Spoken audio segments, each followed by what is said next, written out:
Just sit back and hear the story of Sweet Davy and Little McCabe. And she might have been born in a cult or two and refuses to behave. She chased a Guadamonde, raised primate kids galore. And she flies through the air, just gravity dares with her piercing tattoos and her bright green hair. It's Sweet Davy and Little McCabe. It's TigerMan and Calamity Fae.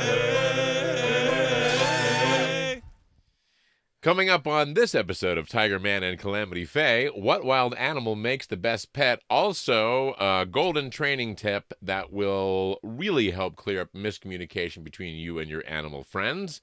And also, why do we live in cages? The answers to these questions and more coming up on this episode of TigerMan and Calamity Fae. Just sit back and hear the story of a man named Arch McCabe. And he might be in a cult or two, but he still seems to behave. He once faced down a lion, had tiger friends galore. Fought alone in a cage with a bear in a rage, and he swung with ease with apes in the trees. It's the legend of Arch McCabe. It's TigerMan and Calamity Fae. Welcome back. The TigerMan and Calamity Fae, episode 2. This is about best pets in general. The hook line was what wild animal makes the best pet, and you want to start just right there? Start with what the answer to that Start with the question answer. is? What is your answer to that? None. None is the answer. Why? No wild animal is meant to be in your house and in a neighborhood. Like, it just doesn't work. Like, there are people who get away with having raccoons and other things for short periods of time. It always goes badly eventually. They're not pets. They're not domesticated. They don't have, really thousands of years that we've put into dogs and house cats and pretty much any domestic animal, of years of breeding for these personality traits that make it so that they can have these codependent lives with us and not destroy all our stuff and eat our children. Yeah, well, and that's what it really, I think, comes down to. Why the difference between a domestic animal and a wild animal is a domestic animal can be comfortable in your environment, yeah, and not destroy your environment or be a danger to yourself or to friends and guests and family and things like that. Like, that's or heaven like, forbid they escape into the neighborhood. Right. Well, escape. That's also, I mean, lots of people have their dog or their cat escape, and that's a whole training thing that we can get into later on in life, later down the road. But yeah, I agree. You definitely don't want to have anything that you have to worry about is escaping or if not it gets escaping out, into, is it going to into the eat your neighborhood. neighbor's child? Yeah. So very different than it's going to escape and eat your neighbor's cat, because, we know that happens. And, you can have an amazing relationship with a non-domesticated animal, but it has to be in an incredibly specific set of circumstances in order for it to be safe for the animal and comfortable, and same thing for the humans involved. Yeah. But it's definitely not a pet scenario. No, we existed in these spaces that were incredibly structured and controlled, including the places that we lived and slept. They were within a zoo. They were behind security fences, and they were set up to be safe for animals. And it was a very different situation than, I'm going to bring this animal home to my normal house. And in truth, we've been studying animals for collectively 50 years, and most wild animals never make the choice to hang out with people. There are some that do, but most across the board avoid humanity like we are some sort of a plague. Because we kind of are. What has chosen to live alongside human beings? Dogs and cats, obviously. Some birds live by choice. We had at one of our zoos, we had a grackle who was born wild and decided to do what?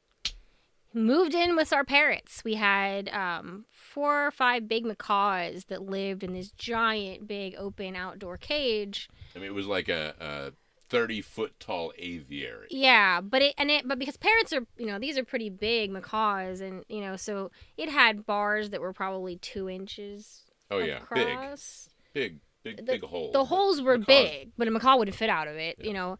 And this was a pretty small little grackle. I have no idea if it was male or female.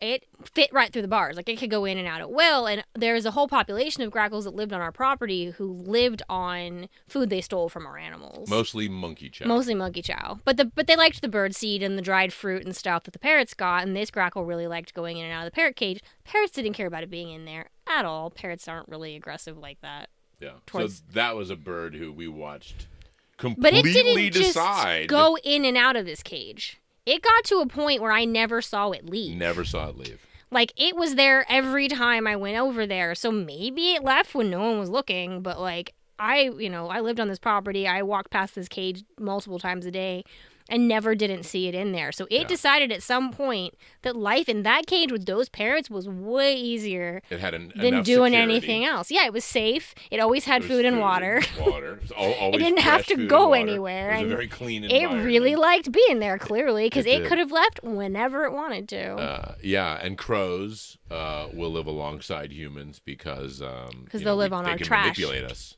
Rats, Yeah. same way, choose to live alongside humans because they are manipulating us for a food source. I mean, coyotes live very much on the outskirts of humanity very well because they also live on our trash very easily. Yeah, in a way that they are also one of those. They also like one to of eat those house cats. fringe creatures. Elephants. Yes, the Asian elephant Yeah. is in its own way domesticated. Yeah, by choice. Mm-hmm. Because in India and Thailand, there's generations of people who lived as a young boy at like 12 years old would get paired with a 2 or 3 year old elephant, and there's your life together now, and that was it. Like that's you then live together as a combined unit. And elephants were a very important part of just the basic how do we make our village work. You need to lift up a wall on a church. Boom, the elephant lifts the wall. You need to do any kind of gardening, planting, that kind of stuff. An elephant can do that lickety split. And so one elephant can live very comfortably in a village, 2 elephants, and they don't chain them up. They don't cage them up. The elephants just hang out there. Elephant, I can tell you from my own experience that if an elephant wants to leave, the elephant just leaves. And there's not a damn thing that the humans can do about it. So it's a very odd thing, but elephants have, in many cases in Southeast Asia, not so much the African elephants. No, African elephants are definitely their whole own breed. There have been far less domesticated. Domesticated is the wrong word. Far less, what would the right word be? Tamed? Not even. Trained. Trained is the correct word. Far less trained African elephants in the world because they're much larger. They tend to be more aggressive. Most of the ones that are out there that are trained, like the one my father has, who is my father's first child, who he loves more than me, she's a actually fairly small female African elephant. Yeah. When I was 12 years old, Doc called me on the phone and said, "Hey, you have to come over to the house. You have to see this."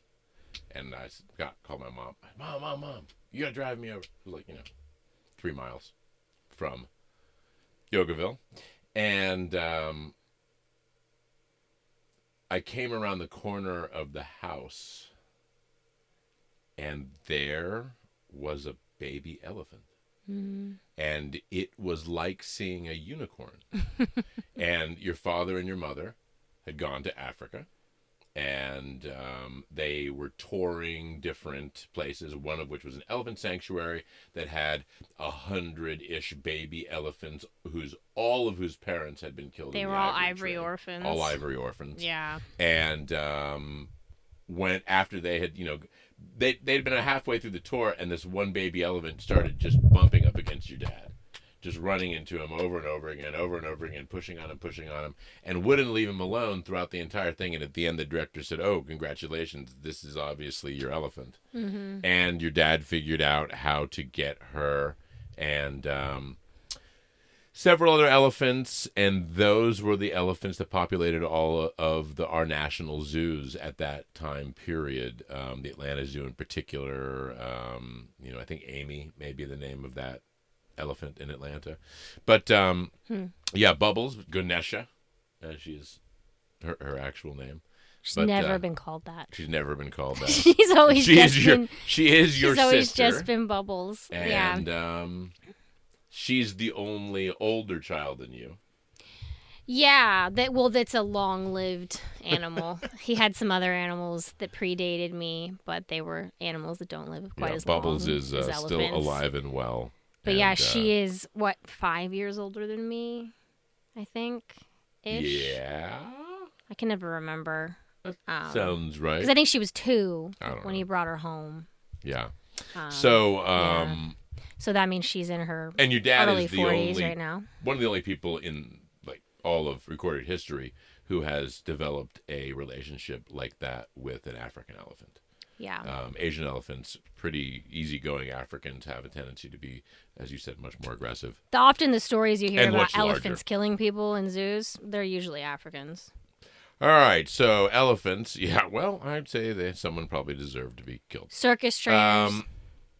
Yeah, and the thing is, like, if you look back in the history of humanity, and when it comes to zoos, for the longest time, pre-America, it was how you showed off how powerful you were as a monarch to have a menagerie. Right, to have exotic animals. And Louis XIV and the French, of course, took it to outrageous styles of having these absolutely gorgeous places where you went and viewed animals. And I think, up until the time that I was a small child, that was literally an animal in a cage. Yeah. Like, that was just a little bigger than it. And often it rolled. Because it was a traveling menagerie, and that whole cage had to roll. And, all of that. like all the old school circus. Yeah, because when I was a stuff. kid, the Bronx Zoo was literally a collection of cinder block, just There you go. this animal, this animal, this animal, this animal, and that was the framework of the time.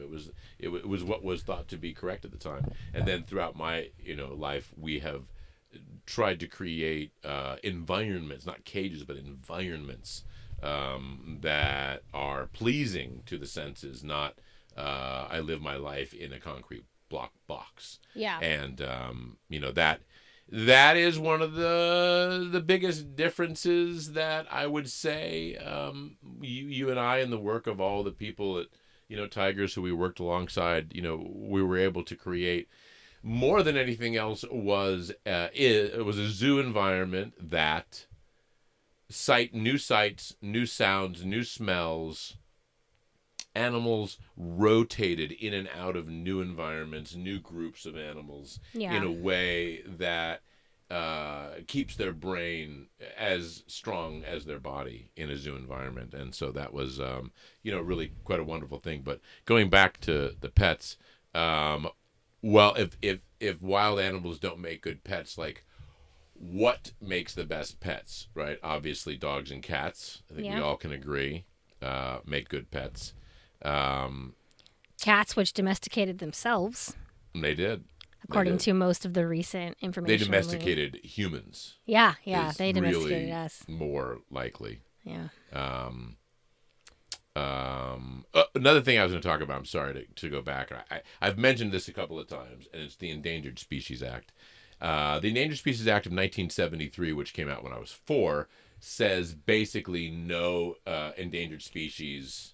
Well, it says any endangered species being displayed must be captive bred from captive bred parents. Right. So that it was to stop people just taking endangered species out of the wild. Mm-hmm. And for most intents and purposes, it was very successful in America, and in other places that were willing to go along with those guidelines in the world. So it was actually, for America, a very, very powerful act.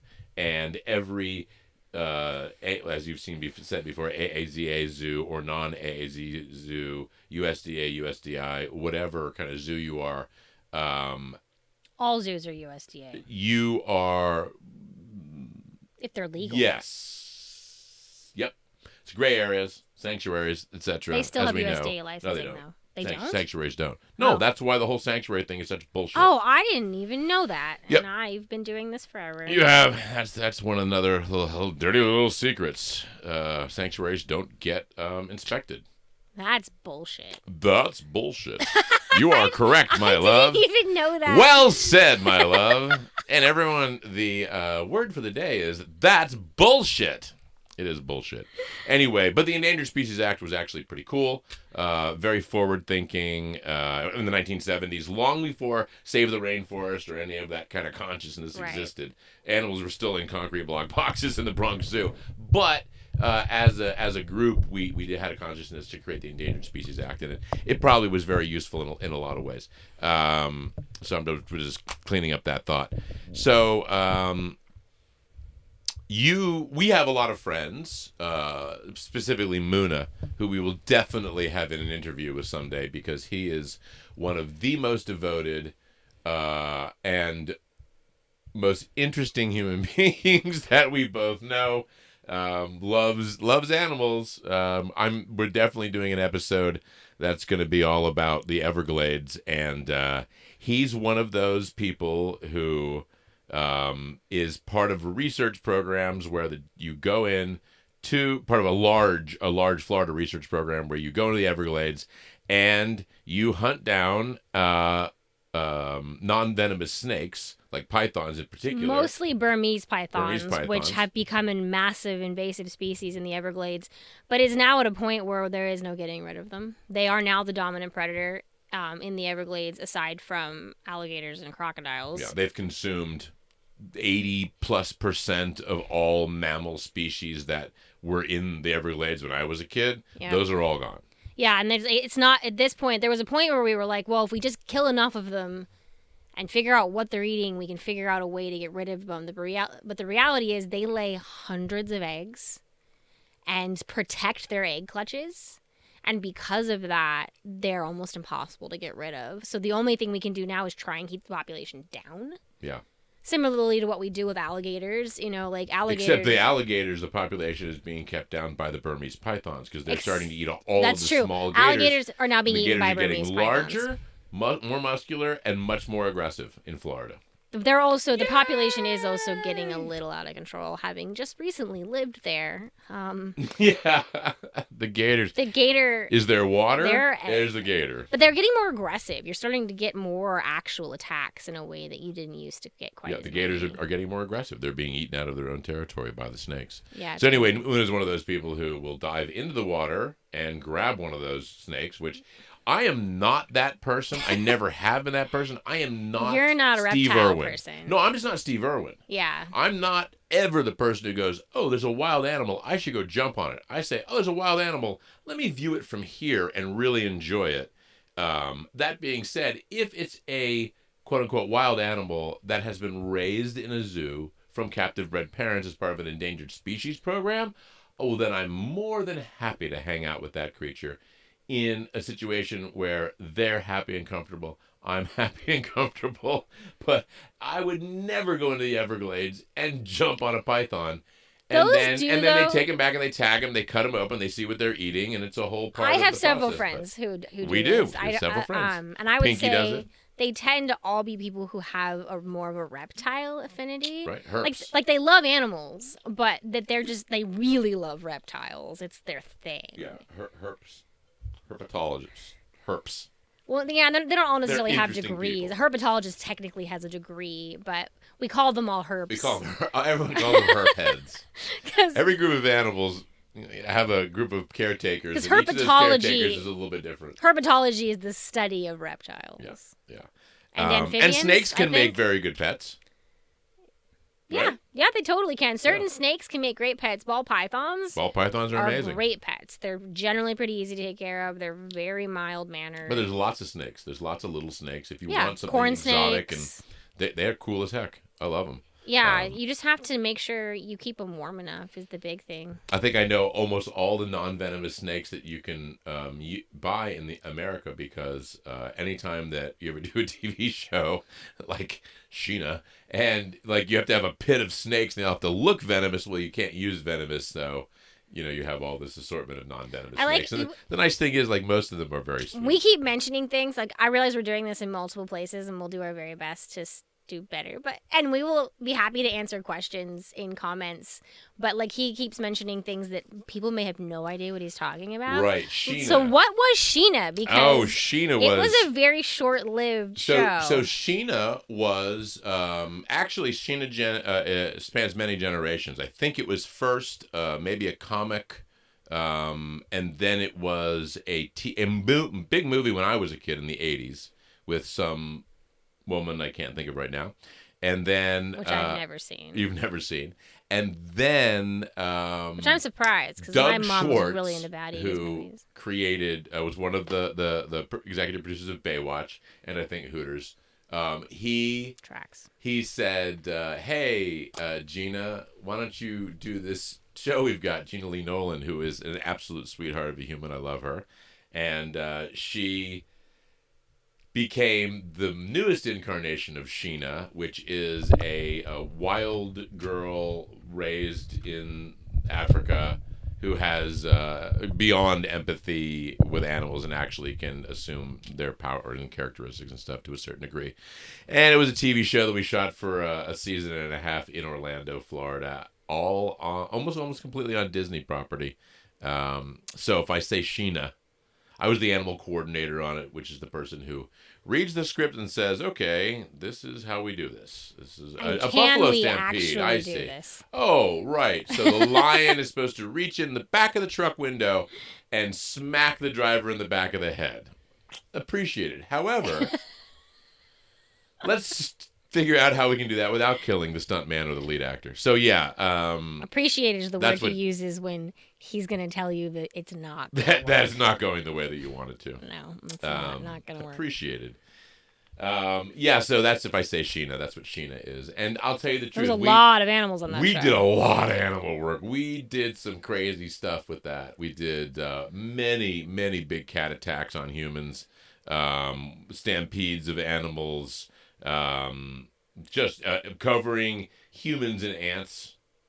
And then yelling cut, and then very carefully with teams of people sucking the ants off the actors so as not to hurt the ants, because the American Humane Association is on every set. That's what you see at the end of the movie. It's called American Humane Association, and they are literally, they read every script, and if it has an animal in it, they show up on that set, and they just make sure that you're doing everything without hurting the animals. That's really their job, and I've worked hand in hand with those people almost my entire career, and they really are very dedicated, great people. Not to be confused with the Humane Society of the United States, which is an organization that utilized the existing notoriety of the Humane Society and basically used it to raise a lot of money and infiltrate a lot of government agencies and really make a big change about how we view zoos, pets, and a lot of animal stuff in America. They were originally the same organization. They split at a certain point and went into vastly different degrees of what they think should be happening. Yeah. But so that's what Sheena is. Long answer. So snakes, how about there's all kinds of reptiles that you want to have as pet. Yeah, I want a bearded dragon. The only reptiles I've ever had as pets are ball pythons. But I really do like reptiles, but I tend to just always have so many other things to take care of that I don't end up with having a lot of them. I have friends who would be way better to ask these questions too about what reptiles insects make too. The best pets. But there's some insects that are very cool. Hissing cockroaches. Scorpions. Can be very cool. Tarantulas. Emperor scorpions. Emperor scorpions. Yeah, yes. Tarantulas, basic tarantulas, not the blue poisonous ones. No one should have those. Muna, you're insane. I think you just outed him. I did. Yeah, it's probably illegal, but No. But He we'll doesn't- just he doesn't have step them on back. He doesn't have them anymore. He has children now. He has children instead of venomous stuff in his house. Yes, and ferrets. Yes, so I love ferrets. I've had multiple ferrets. I have one right now who's 3, and I'm surprised it isn't climbing across the camera shot right now because I forgot to lock her up before we started filming this episode. She is the sweetest of creatures. I've ended up with progressively sweeter ferrets. He thinks they're just the same ferret reincarnated over and over again and getting just progressively sweeter. Most definitely, Bob. I got my first ferret when I was 13. I fell madly in love. I had 2 at the time. And yeah, they can be really good pets. You do have to spend a lot of time with them, but I mean, the same is true of your dog or cat, right? Like if you get a dog and you don't spend any time with it, it's not going to be a happy animal. And you also have to clean You have to clean them. a lot. But again, not really any more than you should be cleaning your cat litter box. You know, or that you should be cleaning the poop out of your yard if you have a dog. You know, it's just different. It is different. Because you are very good at it. They generally have, you know, she has a cage that she goes in at night. For compared to how big she is, it's like living in a large studio apartment for her because she weighs 2 pounds and it's this massive 2-story cage that she has with a hammock in it, and she has 2 litter boxes. Ferrets can be litter box trained. They are not the easiest about it. She has 2 litter boxes in her cage. And 3 in the house because Yeah. she's loose a lot. The closer, yes, my ferret runs loose a lot. They don't really need to be out all the time. They can be in their cage. They sleep a lot. They're obligate carnivores, and like all carnivores, they sleep 20 to 22 hours a day. So you really only have a couple hours a day where they're actually up and running around and wreaking havoc. This particular ferret rearranges our clothing. She does. We have 6 dresser drawers. 4 of them are mine. 2 of them are his. And which is oddly enough the ratio of everything in our life. Possibly true. Anyway, my clothing are in his drawers constantly. I very rarely have his clothing in my drawers. I think she wants him to dress in drag. Today, if I had worn what the ferret left in my drawer, I would be wearing a pair of your black booty shorts. And Yep. they would never Dance be shorts. the same again. No, Dance shorts. no, they wouldn't. Let's talk about Most ferrets don't move clothes. Let's though. talk about our She's first weird. memories of pets. My first memory, really, I was born in Washington, D.C., and I distinctly remember my dog Rumples, who was an English setter. And my mom said that, you know, if someone gave me a cookie, I would take a bite and give Rumples a bite and take a bite. So we were basically inseparable. And I used to take him for long walks, and we were just the best of friends. And I really only remember one negative story about Rumples. And that was, I think I was walking him. I was like maybe 7 years old. And I was walking with some friends right near our house in outside Orlando in Longwood. And we were on a gravel road, I guess, and he took off running from at a cat, and dragged me as I had it tied around my wrist. I had just like it wrapped and wrapped and wrapped around my wrist, and he dragged me, on. I distinctly remember not getting dragged, but my mom took me to the hospital when I got home. You were all braided. And I had like gravel like stuck in me. You know, like and they were like, "Did you do this to your son?" And it was such a strange question to ask a parent that it was one of those moments feel like that I've that never forgot. happens Anytime you take your child to the hospital, though. Like with what, a fork? Right, you know what I mean? Though, like I guess dragged him behind a car. I don't know that I've ever. I guess you could drag him behind a car. I don't know. Anyway, but that I ever after that, we always had a house with a yard. Uh-huh. And I don't know that I ever really walked him a lot after that. Yeah. We had a dog that drugged my brother. No, it was a neighbor's dog. They were out and he was like playing with them and he tripped over the leash and did the full crack the chin on the pavement. He had to get his whole chin stitched up. Yeah. I loved Rumpel so much. He was such a cool kid. English setters are kind of goofy, but he slept in my bed every night. I think that's obviously a very common thing in America. Yeah. To have that be one of your first childhood memories. What's your first memory of it? My first pet / my first dog, but was also the first pet I had as a child, was who predated me. My mother had her before I was born. Was this pretty large female Rottweiler named Simha that she took when my parents split up and she moved to Tucson with me and this dog. And she lived until I was like, my brother was alive and walking. So I was at least 6 or 7 when that dog died. Yeah. Yeah, she was a great dog. She was my protector. My grandmother was a little afraid of her. She was never aggressive to my grandmother. To Betsy? Yeah, to my grandmother, Betsy, my mom's mom. Yeah. But my grandmother had had large dogs, but it had been a long time, and she didn't know this dog particularly well. And when she came around when I was little, the dog was so protective of me that she would like get a little like growly with my grandmother, and my grandmother was not having it. She was like, nah, nope, mm-mm. She wasn't the type of person who was going to face down a giant Rottweiler. My other grandmother had Rottweilers, so she was fine with it. It was normal to her.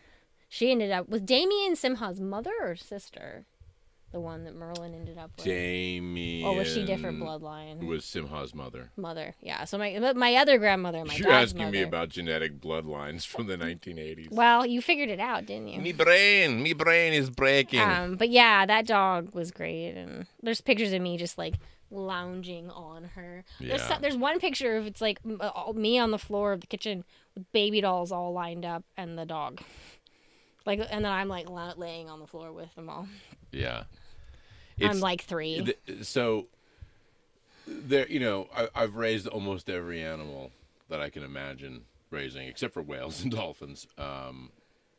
And there's something different about dogs and cats' relationship with certain people, where there's an unconditional love. Yeah. That you get. And I think for a lot of people, it might be the only unconditional love that you receive on a daily basis. Yeah, if you come from a traumatic background, it's definitely often true. Or are just, maybe, you just live alone. Well, yes, as an adult. Yeah. Yeah. But I mean adults. Yeah, no, for sure. Your dog loves you unconditionally. Even dogs who are beaten still love their owners. Just like children love their parents even when they're beating them. I would have to bet that an equal number of human tears have been shed on human shoulders and dogs. Yeah. Well, and dogs, was sort of a domestication, I think. Like we say cats domesticated themselves. We did domesticate the dog, but the first wolves that started showing up and hanging out with people, they were choosing to be there. We weren't trapping wolves and keeping them in our camps. I mean, there might have been emperors and stuff who had wolves that they'd captured and kept, but in general, but that was way later. When wolves started just hanging out. Yeah. Speaking of wolves. Oh, my God. That was the first picture. That was the first picture. I'll put this picture that we're talking about up. We will always put the pictures up in video, but if you're listening for audio, we'll share all the pictures that we're talking about. We'll try and describe them as best as we can for our listeners who are just audio, but we'll put them, just scroll down to the comments, and we'll show you all the pictures we're talking about. My first dog that I got as an adult that was my first, like, my dog that wasn't, like, a family dog. I ended up with a miniature poodle. It's a really long story. It is not a dog I would have ever picked. The fact that I still have this 14-year-old zombie dog wandering around is hilariously ironic for who I am as a person.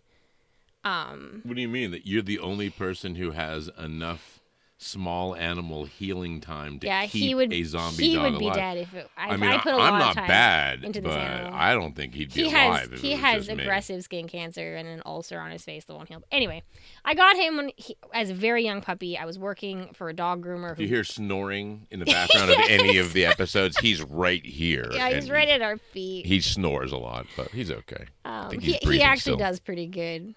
Yep, he's still breathing. But he looks ridiculous, and I learned how to groom him myself. I've been grooming him myself the whole time I've had him. I honestly don't know what he would even have done if I had tried to get anyone else to groom him. The picture we're looking at, but I used to groom him. stuffed into a witch's cauldron. Yeah, I tried to train this dog to be part of this one-woman show that I wrote, and he never was very successful at most of the behaviors. I tried to teach him to shake, and I unintentionally taught him to sneeze. On command. But not really on command, more just like, oh, you want this? I'm just going to do it randomly to try and get treats sort of thing. But I generally shaved him so that he had like a dinosaur ridge along his back. And that was what it was. It was him with a dinosaur ridge haircut and a mohawk sticking out of a witch's cauldron. Witch's cauldron. Was that photo. Yeah. As we're talking about domesticating dogs for Here's wolves. the picture I was going to show you, though. Look at this picture. Yeah. This is a picture of our daughter, Skylar, when she's 10? I don't even know if she was that old. She might be 9 or 8 in this, and she's hugging Chakota. And Chakota was probably 50% to 3/4 wolf that got he was dropped definitely off at the a zoo hybrid. as we can't handle this thing anymore. And he was enormous. He was huge. He was much larger than a wolf would be. Yeah, because he was a hybrid. He was big. He was this giant, like probably husky wolf hybrid. Yeah, and he or maybe belonged to our friend Malamute. Jason, and our daughter Skylar was just absolutely in love with this creature. But he was and a would sweetheart. spend day after day with him and just loved him. And Wolf hybrids can be scary. We've had varieties of them over the years. Usually that exact scenario. Someone's like, I got this animal and I don't know what to do with it because it's not a dog. Because they can be super aggressive. They're still, 50% or more wild, some sort of wild. Stop showing me stupid pictures of my dog. Any picture that I show you of Mogweed, who's her 14-year-old poodle, is a stupid picture. But this is one of his particular little best faces that he makes. My children made magnets of the worst picture they have of him and gave them to our entire family. So every member of my family has a picture of my dog looking just ridiculous on the refrigerator. He looks so miserable in this picture. Yep. Mm-hmm. This is I was making him go in the water. Swimming in the water. He really hates water. He really doesn't even want to go out in the rain. He doesn't. He really doesn't. Whereas our Australian Shepherd's like, what, you want me to come inside? This dog? That dog. So, yeah. Davey had been trying to get me to get a puppy friend for quite a while. And I've been resistant for a while. All of our kids are grown up. Mm-hmm. They've all moved away, married, having children. And so I was like, maybe I'll get a puppy, maybe. And so I was looking around, and I thought, maybe, like an Australian Shepherd. He wanted an Australian Shepherd. I love Australian Shepherds. I've raised several of them. They're like my favorite dogs. I was happy with anything that wasn't another poodle. This picture popped up, which is our current dog at about 4 weeks old. Yeah. And he's running, and none of his feet are actually touching the ground. Yeah. And I saw him, and I was like, damn it. Yeah. How long did it take for me to get him after I saw that picture? 1 day. 1 day. He found this dog online, found the breeder, had posted this picture of him. Within a day, he had driven, it was only like a couple hours away, the breeder, from where we were living. He's going to come running. You're calling him with himself right now. Rocky boy, what does this sound? Oh, Daddy, what? What hi. Sound? What does that sound, Rocky boy? Yeah, hello, Rocky boy. I just summoned you with the sound of your own voice. Daddy, there's Puppy crying. And I don't know my how to... goodness. That's you. That's you. That's you on the very... That's you on the very first day. Staring at That's the you. iPad screen. That's you on the very first day. The very first day that I ever brought you home.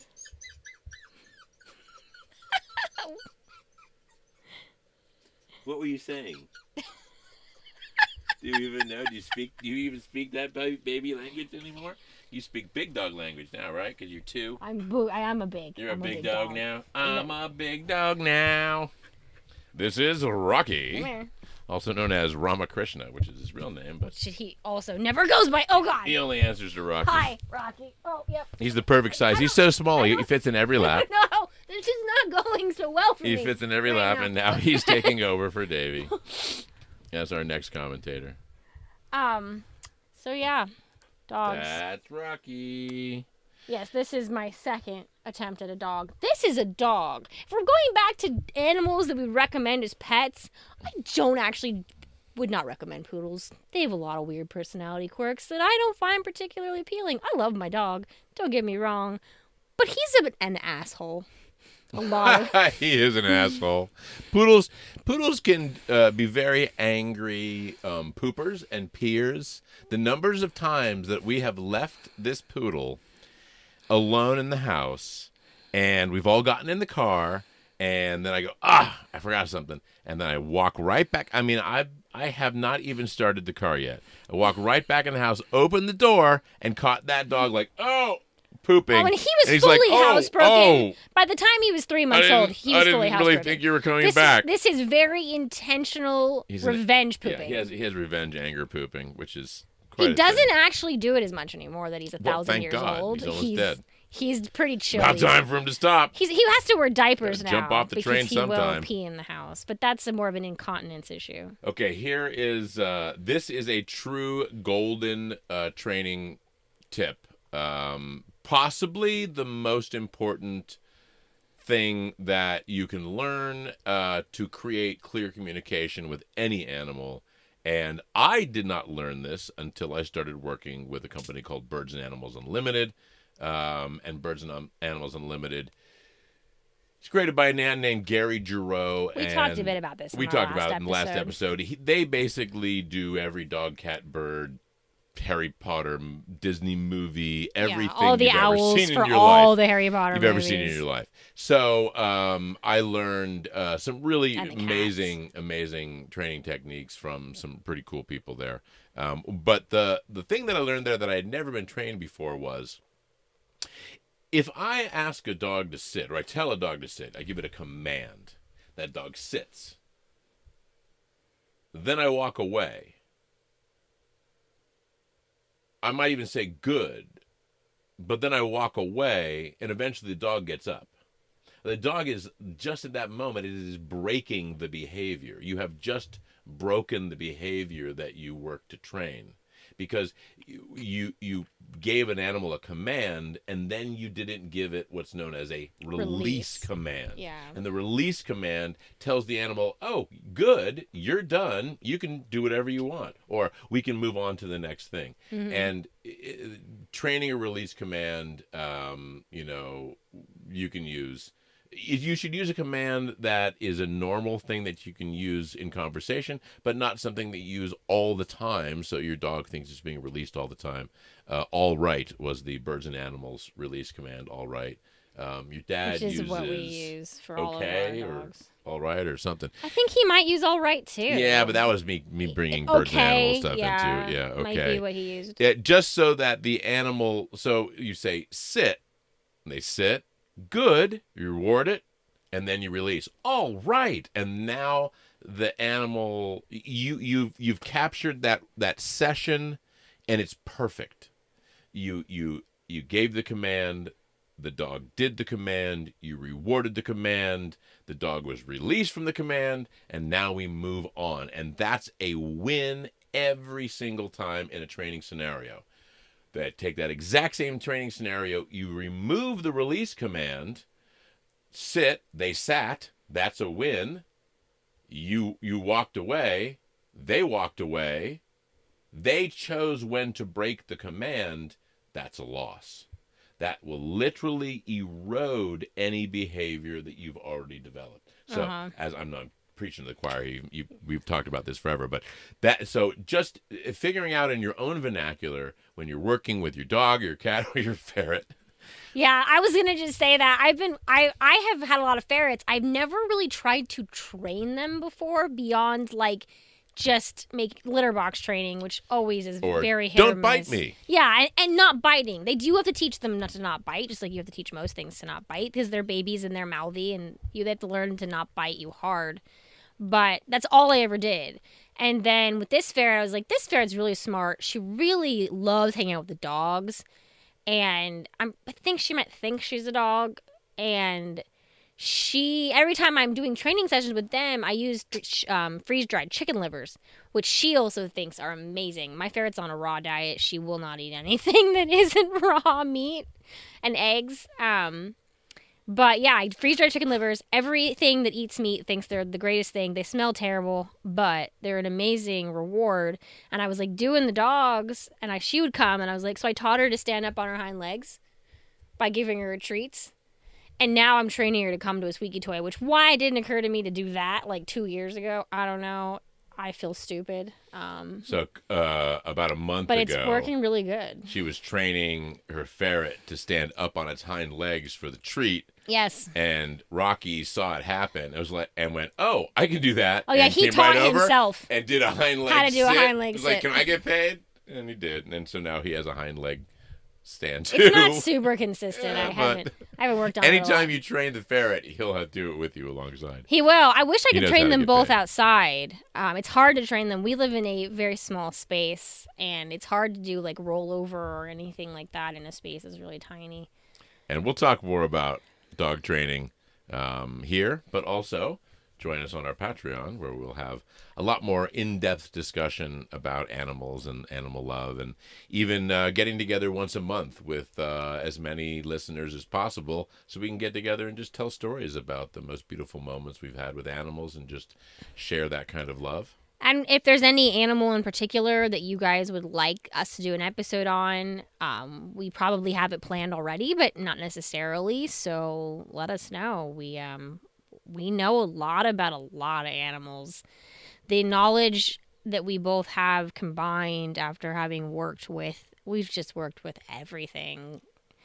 And not everything. Like I haven't really worked with a lot of hoof stock. I can't tell you nothing about horses. I can tell you, I know nothing. don't work with hoof stock. I know nothing about horses. Unless you really like being kicked. There's certain animals I can say we don't know a lot about, but there are plenty of really cool exotic animals that we've worked with and have spent a lot of time with because we worked in this very particular environment where these animals lived with us. And so, we have wild animals, but we also have domesticated animals who live these amazing lives with us and, have deep emotional, mental, and physical lives that we share.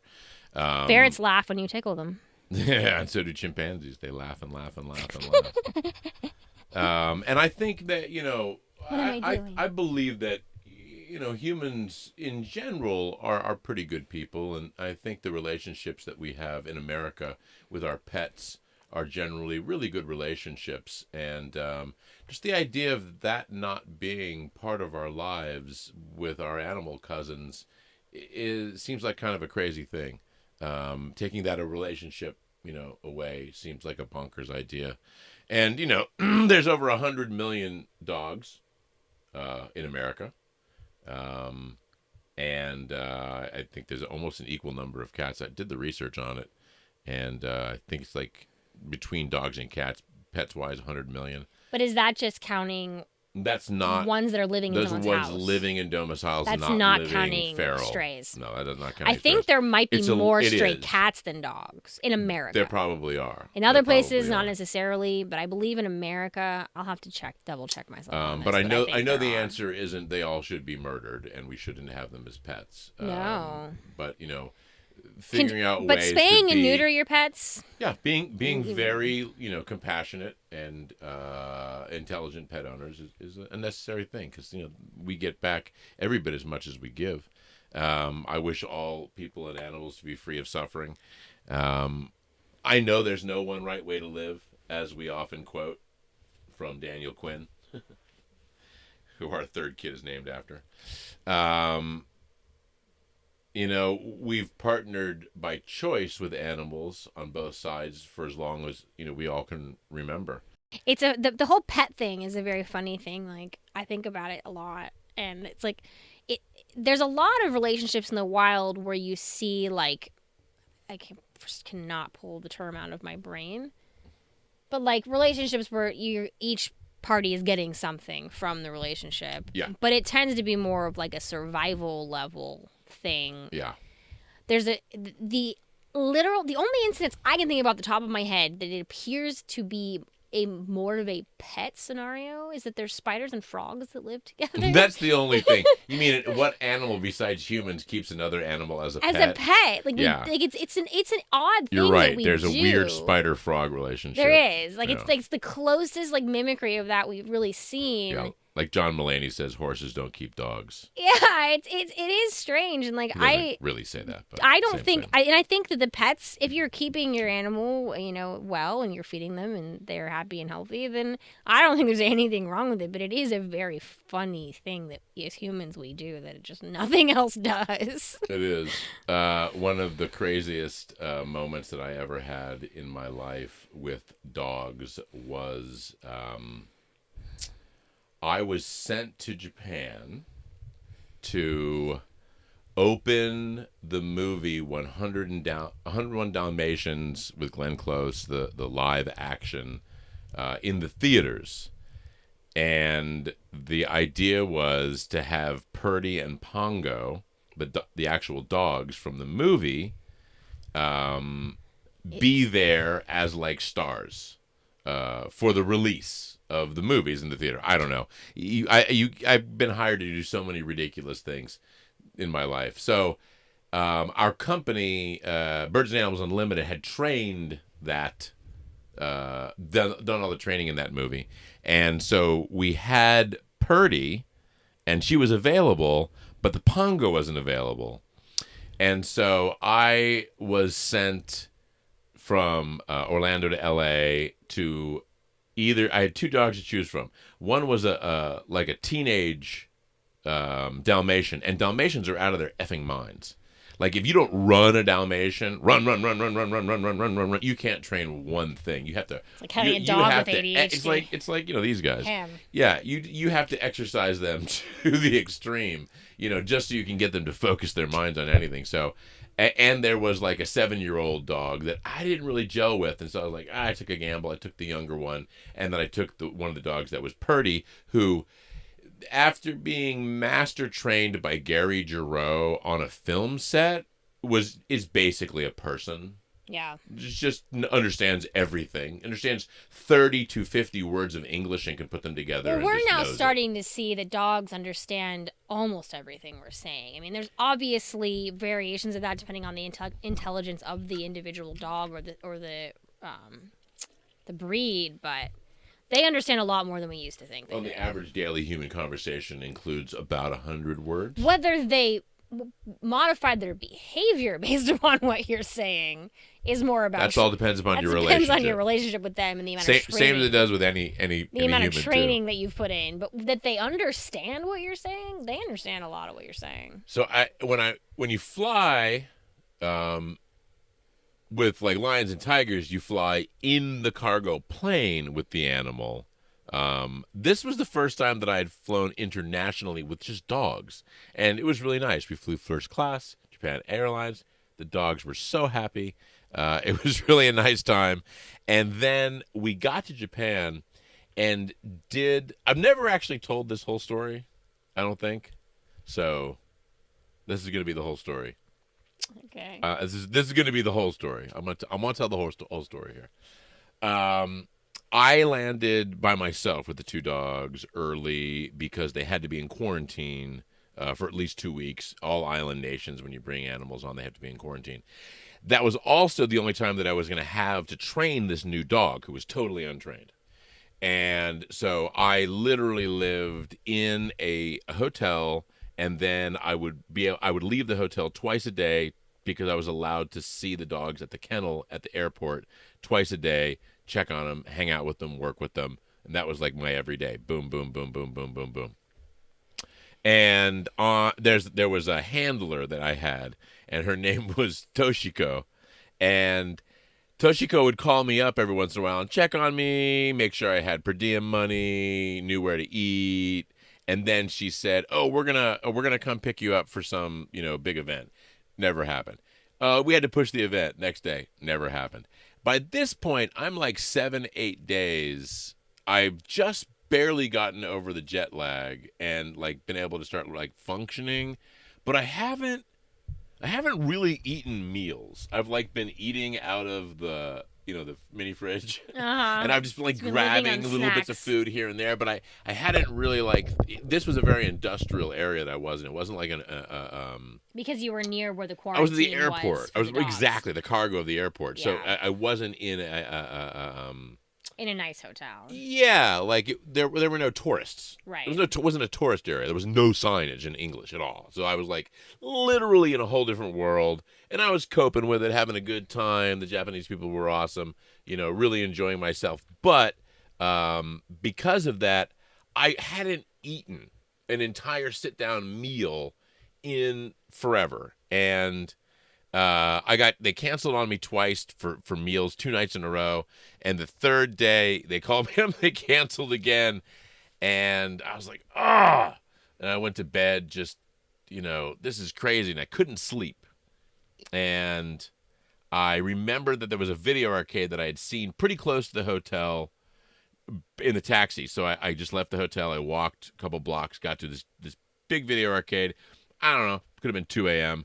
There was me, maybe 6, 7, 8 other people in there, and everyone was playing Street Fighter. And I had played a lot of Street Fighter. And so I just, kind of got close to them, and then worked my way closer and closer, played a game.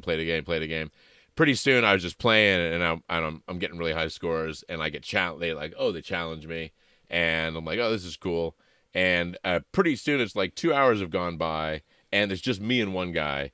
And we're just like going head to head, and he's getting really upset, and I'm just Blanca ripping his head off, like chewing on his head with this character over and over again, and I can see he's really a like term actually that you will only know if you're over the age of 40. If you've played Street Fighter, and I was like, all right, settle down. I'll show you let me show you what I'm doing, and I was doing this horrible low high low high attack that Dale developed that's just annoying as fuck, and he was like, oh, okay. And I showed him, and he was like, oh, yeah, I got it. And pretty soon we were like getting 50-50 with it. And he was like, he was really excited. And he said to me, and he was like, oh, okay. I go. And he said, wait, you smoke? I was like, no, I don't smoke. He's like, no, you smoke. I was like, yeah, I smoke. Now, when I had this conversation, I had been in Malaysia last. And Malaysia, when you get there, on the passport, they stamp possession of illegal drugs carries the death penalty.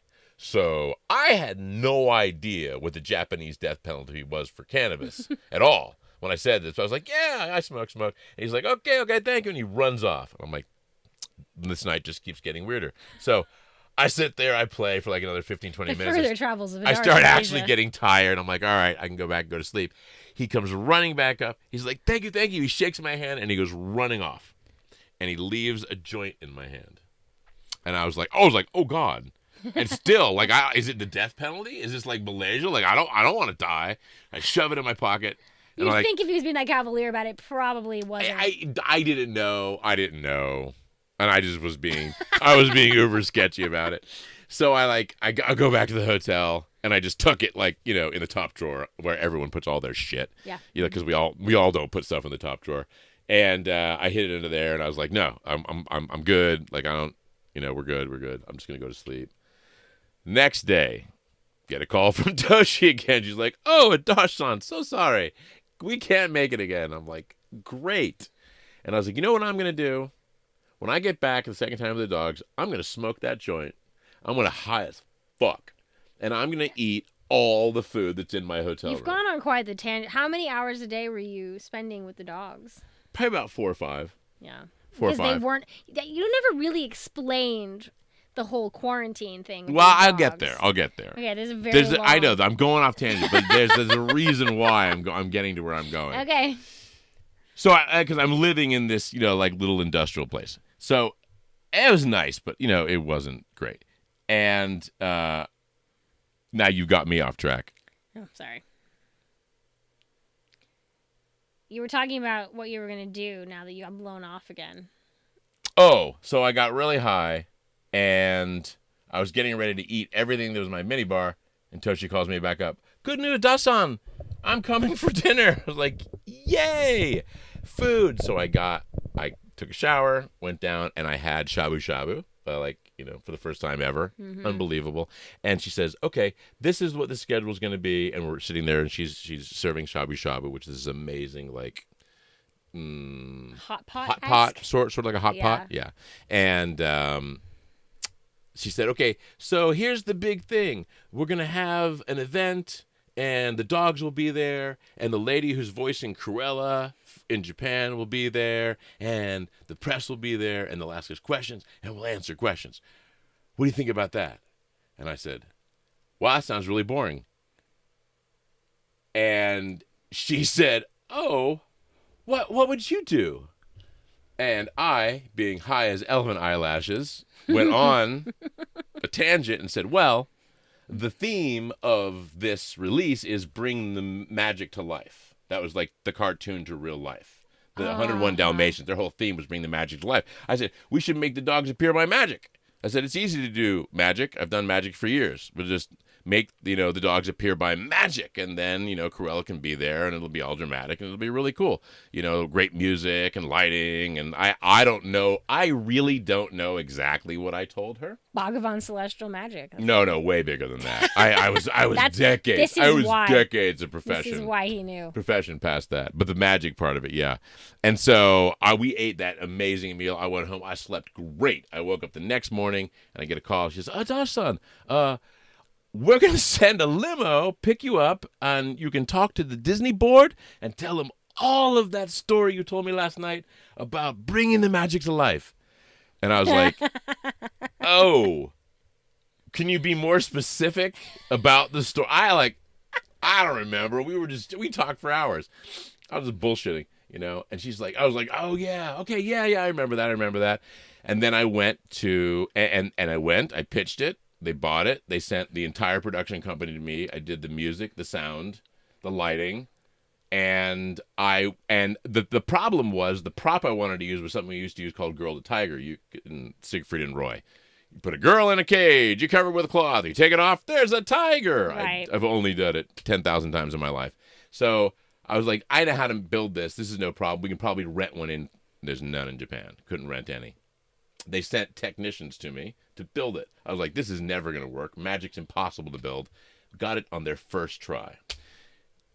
Without a hitch, made these dogs appear by magic. Cruella was involved. The whole thing was Disney was just blown away. Was it the Cruella that was Cruella in the movie? It wasn't. It was the woman who voiced over. It was Glenn Close. It was Glenn Close, but it was the woman who did the Japanese voiceover. Did the Japanese dub of it. Got it. Yeah. Mm-hmm. So it went so well that they elevated us to. They put us in the Four Seasons. Sally, my partner, showed up. Right. They put us in the Four Seasons with the dogs, and we lived this entirely different life of doing all of these. It was the biggest release event that Disney Japan had ever had, and they made all the papers, and they were like, so we became their darlings.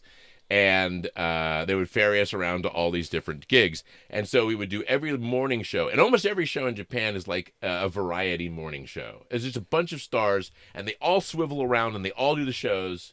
Like a panel show? Like America in the 1950s and 60s. Or is it like a British panel show?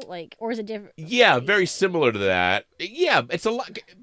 It's like an American or a British panel show combined with a break. It's hard to if you see it, you know it, but otherwise it is a mishmash of chaos, and all the characters are generally comedians. Right. So it's like all this loud. That's why I was equating it to a panel show, because that's what a panel show is. Yes. It's often comedians. Yeah, it is very similar to that. So we never knew what we were doing, but I was watching TV the whole time, and there was this one group that was a comedy group.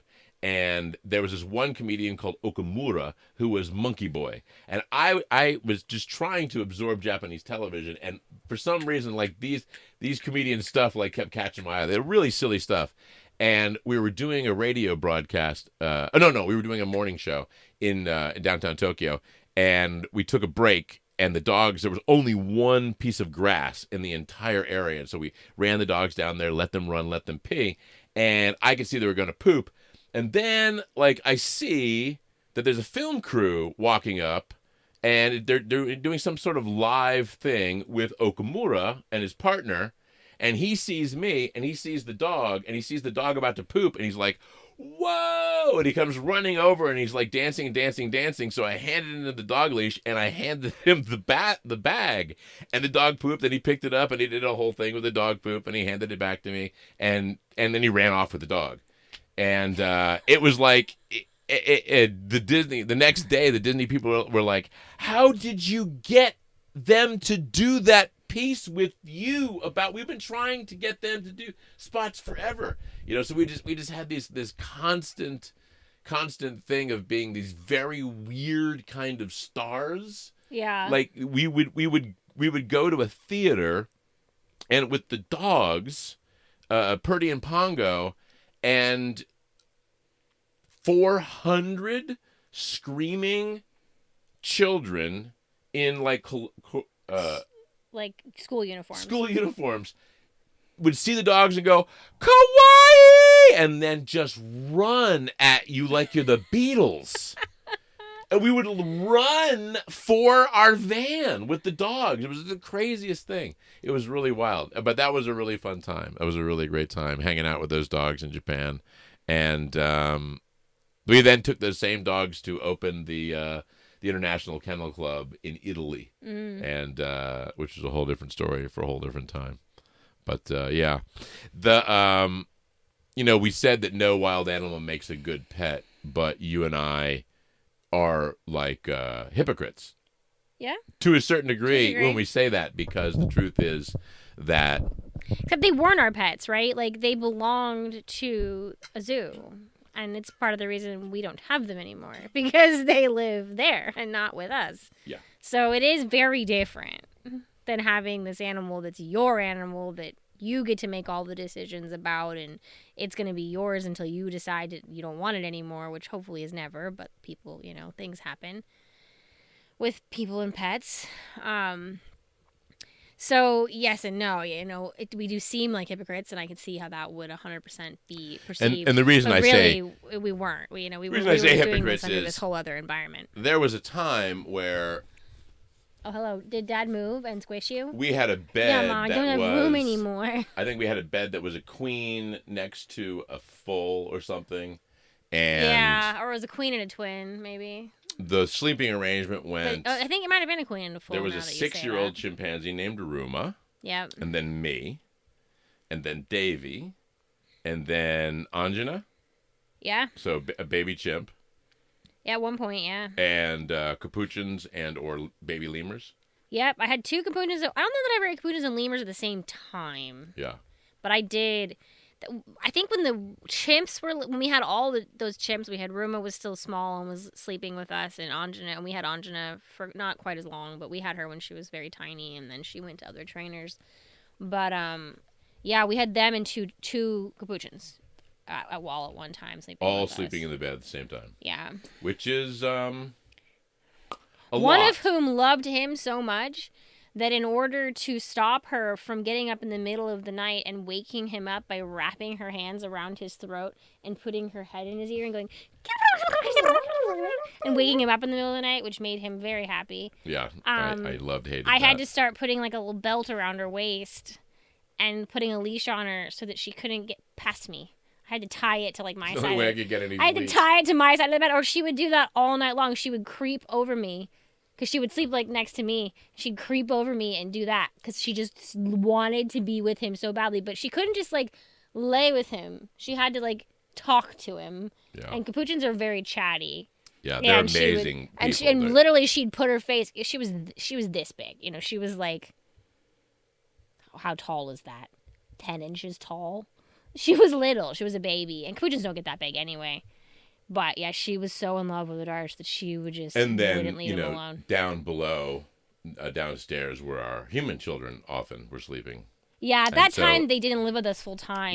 But they were around a lot. We had the anthropological opportunity for many years to raise humans chimpanzees, orangutans, monkeys, and prosimians, lemurs. Lemurs, yeah, I did. All we raised together several lemurs at different and times. watch the development and watch, who develops what and where and how. And the truth is, from my point of view, all the apes are people.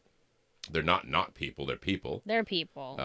And, for us to treat them as if they're not people is just awful shepherding. They're people who just have a very different sense of right and wrong than we do, to a degree. They don't have a developed spoken language, Yeah. and they aren't as aggressive as we are.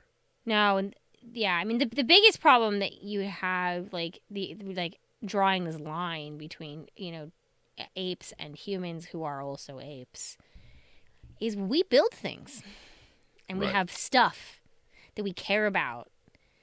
Other animals don't do that so much. Other primates don't do it at all. The only other animal that does it at all are elephants. Elephants change their environment to suit their needs in a way that most animals don't do, besides us. And so we had this attachment to stuff and these buildings that we've created and all these things. Like, that's the only thing that really just separates us from them. And like he said, we're more violent than they are. We have this perception that chimpanzees are violent. But if you really look at the instances of violence within chimpanzee culture and human culture, there's way more violence in human culture than there is in chimpanzee culture. Yeah, and humans do things that other animals just don't do. A human will absolutely attack a much larger, much more dangerous human. Yeah. Animals don't do that. No, they You are like, run. oh, that's like, stupid. why would you do that? You're going to lose and die. So, like, Right. but humans will I mean, do if they're that. being threatened, they will. And humans will attack an overwhelming force and win or lose. That's because we think we can. It's just everyone else wants to bluff up until the moment where you have to fight to the death, and nothing wants to fight to the death unless it's going to get to eat you. Yeah. Because there's no point. Everything dies in the fight. Everything dies in the hunt. So you try to avoid that for as long a time as possible. Bees don't sting you unless they think they have no choice, right? Like, it's just because they're gonna die. So it's this very similar thing. Like, And we lived in a very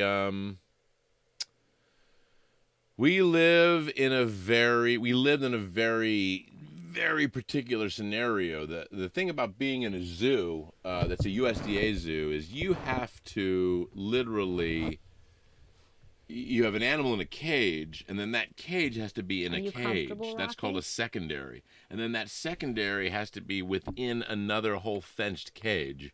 So zoos are broken down into just, cage and cage and cage, and they all stick together.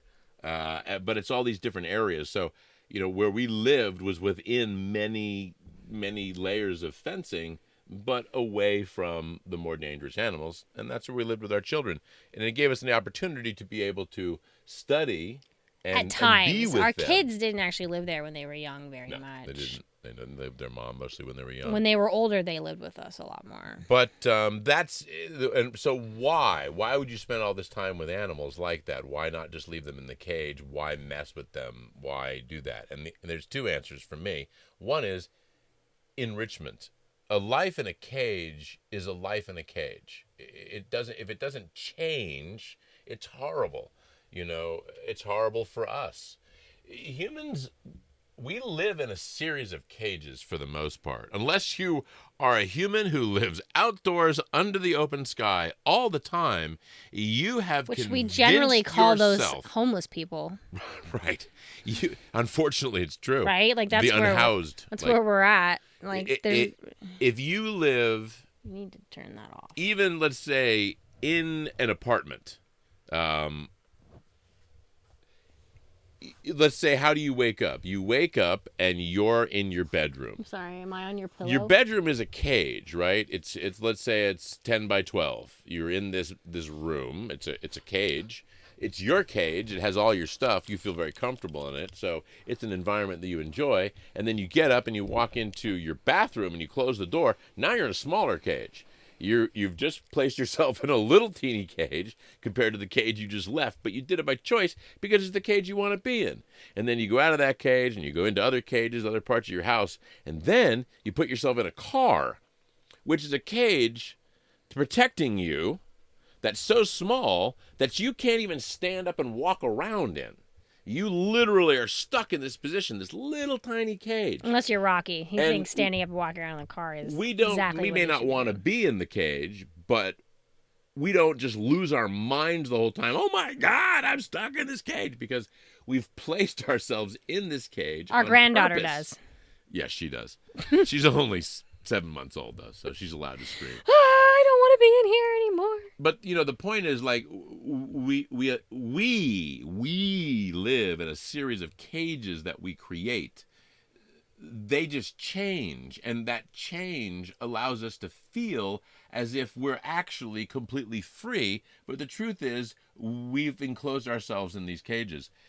With animals, it's very much the same thing in a zoo environment. If you have new sights, sounds, smells, new environments, friends that you participate with, new friends that sometimes you see, sometimes you don't, new foods even, watching a TV for a lot of higher order animals can be, a whole new world for an hour a day. It can make such a difference. So and toys, enrichment, really, and toys, and that is what our life was. Our life was enriching the lives of the endangered species within our care. Mm-hmm. And for us, a lot of that time was primates. So we literally we were the enrichment. Yeah. And that is, what's the benefit of that? It's everything. Otherwise, you're just living in a cage that's not of your own creation, and it doesn't suit your needs, so. Rocky, do you feel like you live in a cage? Yeah, right now I do. We all live in cages. Right now I'd like to go outside, please. And now that we've exposed ourselves completely to cages and to animals who bring us great joy, and the other side is like, please don't take in wild animals as pets. They don't really have a very good time. They don't work.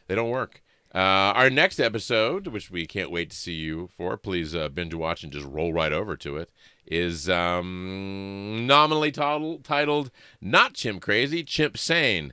He came up with that title. That's my title. Yeah, and the truth, we say that because everything about chimpanzees right now is just like, chimps are crazy, dangerous animals, and they are like the sweetest, coolest, some of the sanest, smartest people I've ever met. They're dangerous under bad circumstances. Yeah. They're dangerous under circumstances they shouldn't be in.